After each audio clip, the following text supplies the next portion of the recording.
Hola jóvenes, espero que se encuentren bien. Bueno, esta semana en Historia vamos a trabajar el objetivo relacionar el proceso de reconstrucción de la institucionalidad política con lo establecido en la Constitución de 1925, demostrando interés por conocer el pasado de la humanidad y el de su propia cultura. Para poder desarrollar la actividad de esta semana, les voy a hacer un repaso sobre la República Parlamentaria, dado que esta es una materia de primero medio, pero para poder desarrollar la actividad ustedes necesitan recordarlo. En el año 1891, Chile va a enfrentar una guerra civil, la cual va a enfrentar al presidente José Manuel Balmaceda versus el poder legislativo, o sea, las cámaras de senadores y diputados. Esta guerra va a salir triunfador el poder legislativo.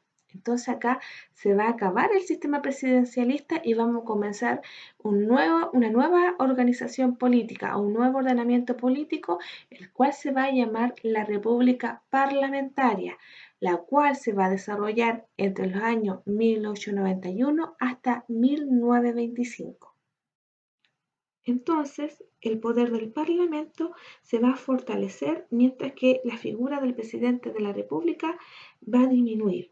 Y esto se va a lograr porque se van a realizar modificaciones en la Constitución de 1833, lo cual va a hacer que las prácticas parlamentarias se formalicen, como por ejemplo las interpelaciones ministeriales, la demora en la aprobación de las leyes periódicas y la extensión del debate político en el Congreso. A continuación las voy a explicar. Las rotativas ministeriales. Con el fin de dominar al presidente de la República, el Congreso tenía la facultad de censurar a los ministros, con el fin de derribar el gabinete, lo que significaba que los ministros duraban meses en sus puestos de trabajo. Retraso en la aprobación de las leyes periódicas. El Parlamento tenía la importante facultad de aprobar anualmente la ley de presupuesto y cada 18 meses autorizaba el cobro de las contribuciones y determinaba la composición de las Fuerzas Armadas. Como la Constitución no establecía un límite de tiempo para la aprobación de estas leyes, el Parlamento utilizó este vacío legal para presionar al Ejecutivo. La inexistencia de cláusula del debate. Como no existía un límite de tiempo para discutir las leyes, los parlamentarios opositores prolongaban el debate a fin de presionar al Ejecutivo a modificar los aspectos de la ley que le disgustaban. Muchas veces se prolongaba de forma indefinida. Acá les traje una tabla de la rotativa ministerial para que ustedes puedan ver cuánto era lo que duraban los ministros. Por ejemplo, el presidente Jorge Montt, que gobernó en los años 1891 y 1896, tuvo 10 gabinetes, ¿no es cierto? De los cuales pasaron 40 ministros. Como también podemos ver acá con el presidente Federico Errázuriz, el número de gabinetes que él tenía era 17 y por estos gabinetes pasaron 59 ministros. Así como podemos ver que sigue creciendo, ¿no es cierto? Entonces, esto nos muestra de que los ministros en sus puestos duraban muy poco tiempo o un par de meses, lo cual dificultaba entonces en la labor del Ejecutivo, ya que ellos estaban más preocupados de conseguir el apoyo del Parlamento más que de solucionar los problemas que quejaban al país. La oligarquía era la clase dominante del periodo, era la dueña de la tierra, la dueña de la riqueza y era la que controlaba el Estado mediante el poder ejecutivo y el legislativo.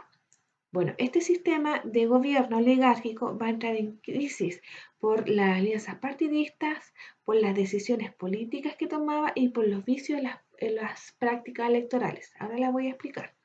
La oligarquía, para poder dominar al Estado, va a generar alianzas partidistas.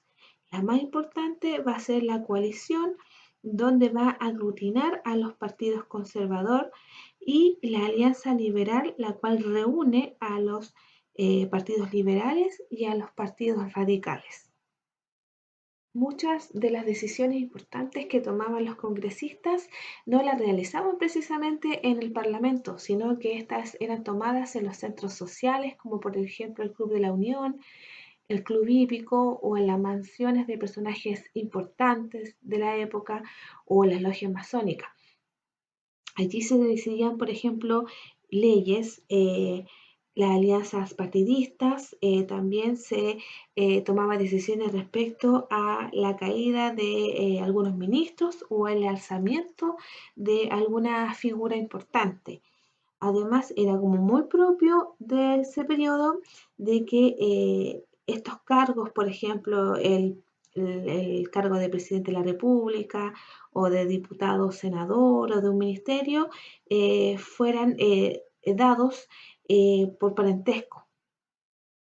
Los vicios en las prácticas electorales.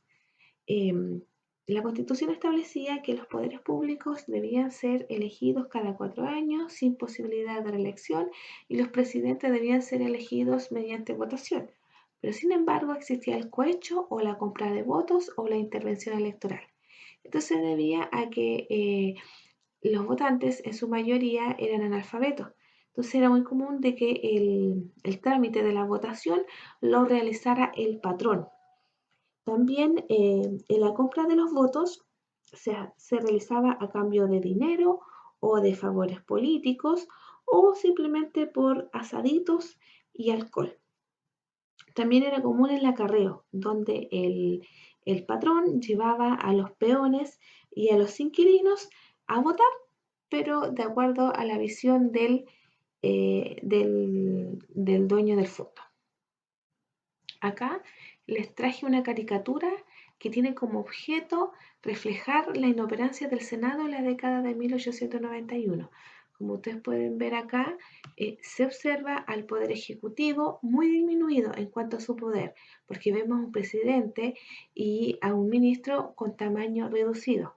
Sin embargo, vemos a los senadores, ¿no es cierto?, de un tamaño muy amplio, lo cual muestra el poder que ellos tienen. Y la vestimenta a su vez nos muestra la inoperancia para discutir o para aprobar leyes porque están haciendo cualquier cosa menos su trabajo. La sociedad en este periodo, en el periodo parlamentario, como dijimos que se desarrolla a finales del siglo XIX y a comienzos del siglo XX, se va a caracterizar por estar constituida por 3 grupos. El primero va a ser la oligarquía, que es la dueña de las riquezas y la que controla el Estado. Después le sigue la clase media que va a surgir en este periodo gracias al alero de la educación pública y a la extensión de la burocracia del Estado. Y finalmente van a estar el proletariado y el obrero, ¿cierto?, que son los que van a trabajar en las minas salitreras y en las industrias, en las ciudades.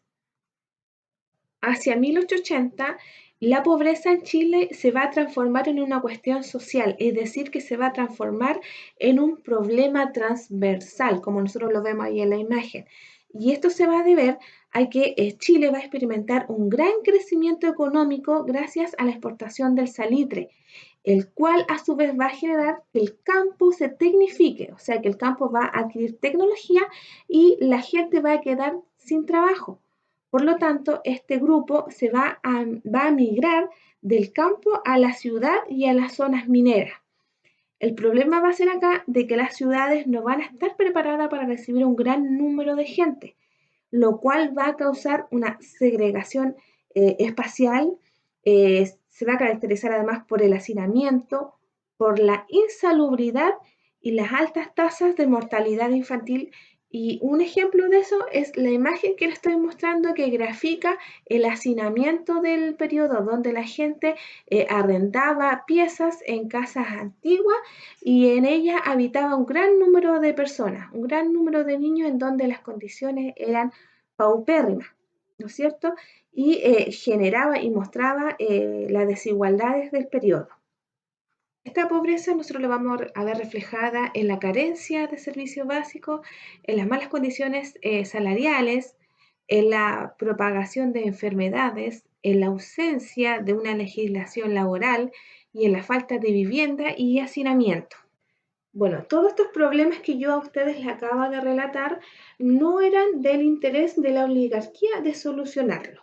Por lo tanto, ya los sectores medios y los sectores populares van a buscar que existan reformas en el Estado para que ésta esté abierta a todas las necesidades de la época.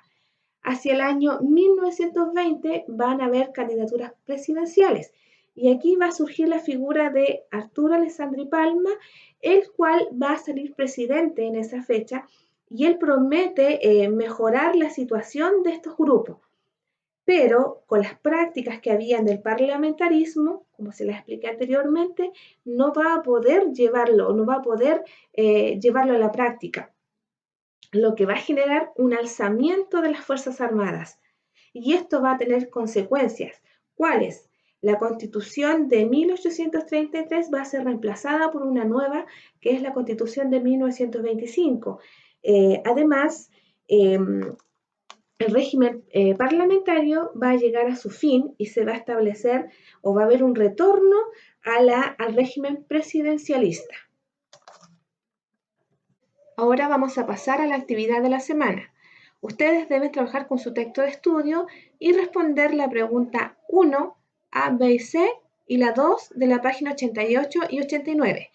Como ustedes ven, dice en pareja, deben realizar la actividad. Como ustedes saben, esto no corresponde y deben hacerla en forma individual. En la letra A, ustedes deben leer el recurso 14 y deben explicar cuál corresponde a demandas sociales y políticas.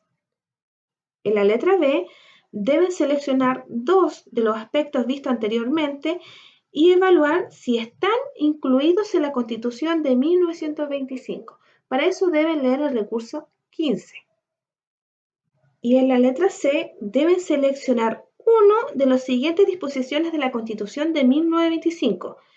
La separación de la Iglesia y el Estado. 2. El régimen de carácter presidencialista. O 3, o la última, la división estricta de los poderes del Estado. Y luego tienen que investigar en fuentes de la época cómo esto impactó en el sistema político del periodo. Y finalmente, en la pregunta 2, ustedes deben ingresar a la página unaconstitucionparachile.cl y analizar el impacto que tendría una asamblea constituyente en la sociedad chilena. Hemos terminado, espero que este video sea de ayuda y me pueden enviar a tiempo sus trabajos. En caso de cualquier consulta me pueden mandar un WhatsApp.